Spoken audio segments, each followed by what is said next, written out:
Alors le titre il est pas génial hein, parce que enfin c'est le titre de vidéo originelle mais en fait on va dire qu'il y a à peu près la moitié de la conversation qui parle du conflit en lui-même et pas de l'économie.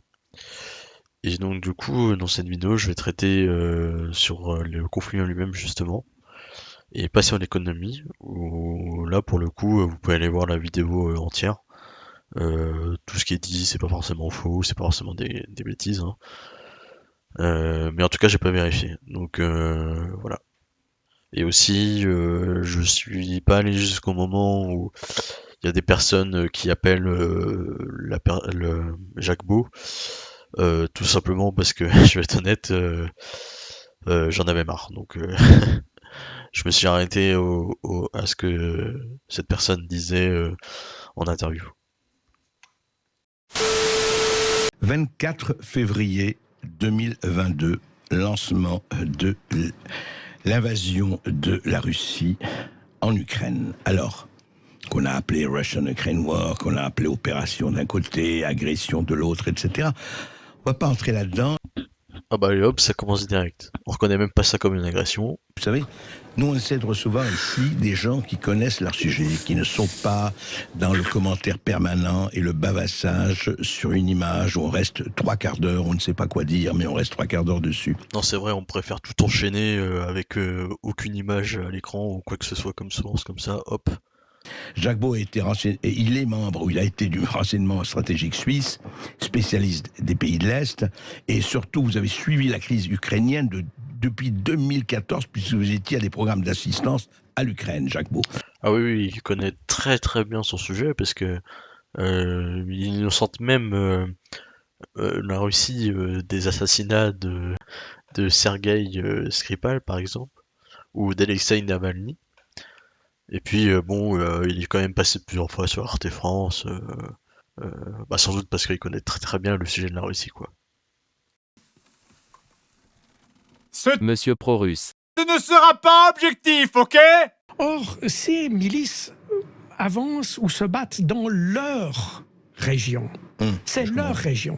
Donc les villages qu'ils investissent, qu'ils prennent ou dans lesquels ils se battent, sont les villages dans lesquels ils ont des amis, ils ont de la famille, ils connaissent ces villages, ils connaissent les gens qui y habitent. Et par conséquent, il y a depuis le début, en réalité, mais c'est très marqué depuis le mois de mai, une avance qui est très prudente en réalité, parce que évidemment, bon, déjà ces gens sont prudents pour eux-mêmes, mais c'est aussi prudent pour les civils. Voilà, donc si l'invasion prend du temps et galère, c'est pas à cause de la défense de l'Ukraine, etc. Non, non, c'est parce que en fait, ceux qui font la guerre, ben, en fait, ils sont plutôt sympas et donc du coup, ils veulent pas trop y aller brutalement, quoi. C'est pour ça qu'on passe par exemple de cet état-là le 26 mars 2022 à cet état-là le 07 juin 2022. Voilà, il n'y a eu aucun recul, hein, pas du tout. C'est une avancée lente, c'est tout. Et c'est la raison pour laquelle, d'ailleurs, les pertes qu'on évoque en Occident concernant ces forces russophones sont faites beaucoup plus faibles que ce qu'on ne connaît pas exactement. On ne connaît aucun chiffre. Mais les gens qui suivent régulièrement le déroulement des opérations constatent qu'effectivement, je pense que le bilan est certainement plus défavorable du côté ukrainien. On ne connaît aucun chiffre. Que ce serait pas preuve de pro-poutinisme primaire si on dit qu'ils sont là comme des poissons dans l'eau, selon la célèbre phrase de Mao Tse-tung? Ou c'est pas exagéré? Non, c'est pas exagéré. D'ailleurs, on trouve assez peu, même pratiquement pas, d'actes de résistance contre ces troupes d'occupation en quelque sorte. Parce que tout simplement, ils sont de la région, ils parlent la même langue que la population. On a parlé de Mariupol, etc. À Mariupol, ceux qui ont résisté, c'était des combattants fanatisés. Attendez une minute, attendez. Quoi? Non mais vous vous rendez compte de la description quand même qui est faite? On a d'un côté les gens qui parlent la langue, etc., qui connaissent les gens, qui sont sympas, on dirait presque qu'ils sont là juste en voyage, quoi. Et en face, on a des fanatisés, quoi. C'est pas juste des gens qui se défendent, qui défendent leur pays. Non, non, c'est des fanatisés. Alors, je veux bien qu'on prenne les deux points de vue, hein, mais si on prend ceux des rebelles, ils vont dire qu'il va y avoir 774 pertes, par exemple, dans la République populaire de Donetsk, qui comprend Mariupol. Et si on entend l'Ukraine, pour eux, il y a eu plus de 22 000 civils tués à Mariupol. Et c'est une estimation qui n'est pas haute. L'estimation haute, elle est plutôt à 50 000. Sachant qu'en plus de ça, ils font un rapport du fait que, par exemple, pour retrouver et emmener à la morgue une personne qui est décédée, les gens en place obligent à faire une vidéo disant que s'ils ont été tués, c'est à cause des Ukrainiens.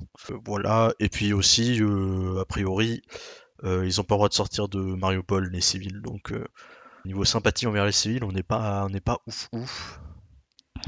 Alors, en fait, oui, il mentionne un régiment qui pose problème, c'est le régiment Azov, qui est une milice auto-formée qui, elle, est d'extrême droite et a la tendance néo-nazie carrément. Et eux, ils ont bien participé à la défense de Mariupol. Donc, effectivement, ils étaient là. Mais enfin, c'était pas les seuls à être là. Donc c'est quand même un très gros raccourci. Quand on regarde, en fait, il y avait de nombreuses forces en présence. Et alors, ben, ça va quand c'est dans un sens, mais pas dans l'autre. Parce que la Russie, elle a engagé des mercenaires du groupe Wagner, qui est un groupe de mercenaires, du coup, qui lui-même est connu pour ses penchants néo-nazis. Donc, bon, faut regarder dans les deux cas aussi, quoi. Pas dans le seul qui nous arrange. Et ah oui, si vous voulez voir les gentils russes qui tapent sur les méchants nazis ukrainiens, dont le président est juif, enfin, on rappelle, c'est un petit détail, mais bon voilà. Bah, il suffit de voir le bombardement d'une maternité, par exemple, à Mariupol, que la Russie avait accusé d'abriter le régiment Azov, information qui a été prouvée a priori fausse par la BBC. Donc vraiment sympa quoi cette invasion. Aujourd'hui, on a un conseiller de Zelensky, enfin aujourd'hui, c'était hier ou avant-hier, un conseiller de Zelensky a tweeté, en substance, il a dit à Josué, il a dit « Nous avons déclenché la guerre en Ukraine », ça il l'a dit textuellement, « Nous avons déclenché la guerre en Ukraine, et c'est donc pas maintenant qu'on va s'arrêter. » Mais comment il peut dire nous avons déclenché, puisque tout le deuil, c'est les Russes qui sont rentrés quand même. C'est les Russes qui sont entrés, mais je vous rappelle, j'étais déjà venu sur ce plateau pour vous l'expliquer, suite à une provocation en réalité, il y avait cette idée qui a été confirmée depuis. J'entends aujourd'hui, je crois que tout le monde s'est bien rendu compte que à partir du 16 février, les Ukrainiens ont fait en sorte... mobilisés pour attaquer le Donbass, voilà. Pour attaquer au Donbass. Et l'idée, c'était... Alors, le problème était le suivant. En fait, les Ukrainiens ne pensaient pas devoir se battre aussi longtemps. Attendez. Quoi? Non mais là, on part quand même très très loin. Hein. On les écoute, c'est même plus la Russie qui envahit l'Ukraine. Non, c'est l'Ukraine là qui est en train d'envahir la Russie. Bah ouais, c'est vachement prouvé par la carte que j'ai pu montrer tout à l'heure. Regardez, là, la pauvre Russie qui occupe des territoires ukrainiens. Enfin, ok. Alors, il parle du 16 février comme une préparation à l'invasion du Donbass. Et devinez qui dit ça? Bah tiens, c'est tous les sécessionnistes. Et ils disent pas qu'il va y avoir une invasion, hein, ils annoncent juste l'évacuation de leurs deux républiques. Alors, ce qui est con, c'est qu'en fait, la BBC a regardé les métadonnées de leurs vidéos, et bien en fait, on s'est rendu compte qu'elles avaient été enregistrées 2 jours avant. Donc en fait, l'évacuation, c'était pas si urgent que ça.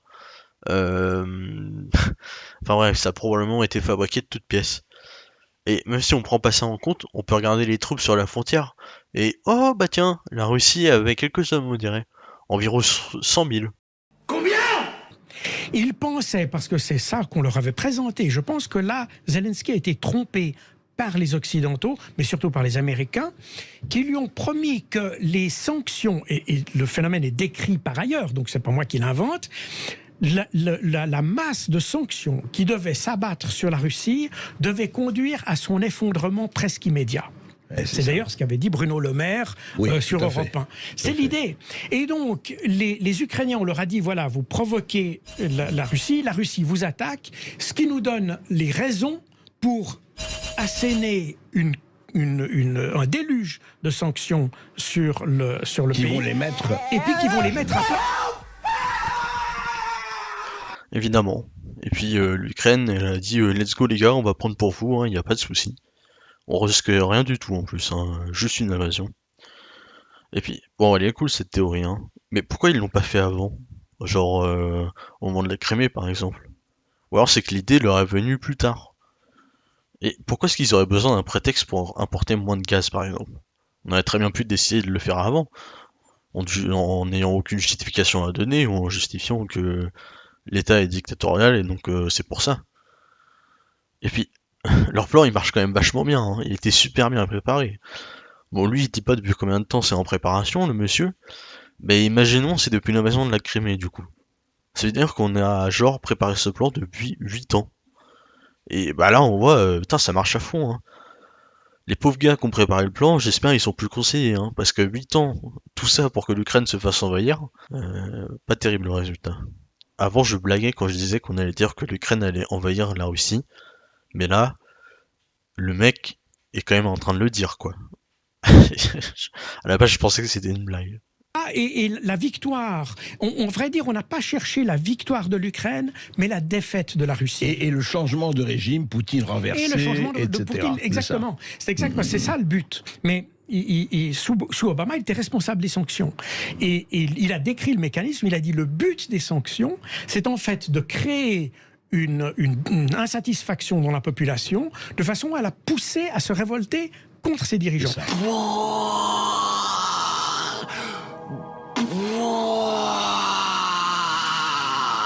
Mais là on dirait que c'est une énorme révélation ou je ne sais quoi, mais oui dans un sens c'est le but. Alors pas dans le sens c'est nous qui avons déclenché la guerre exprès, hein. Le truc c'est d'étouffer pour faire en sorte que Poutine lui il ait plus le choix et qu'il doit arrêter avant que ce soit trop la merde dans son pays quoi. Enfin j'espère que enfin faut pas être colonel quoi pour dominer ça.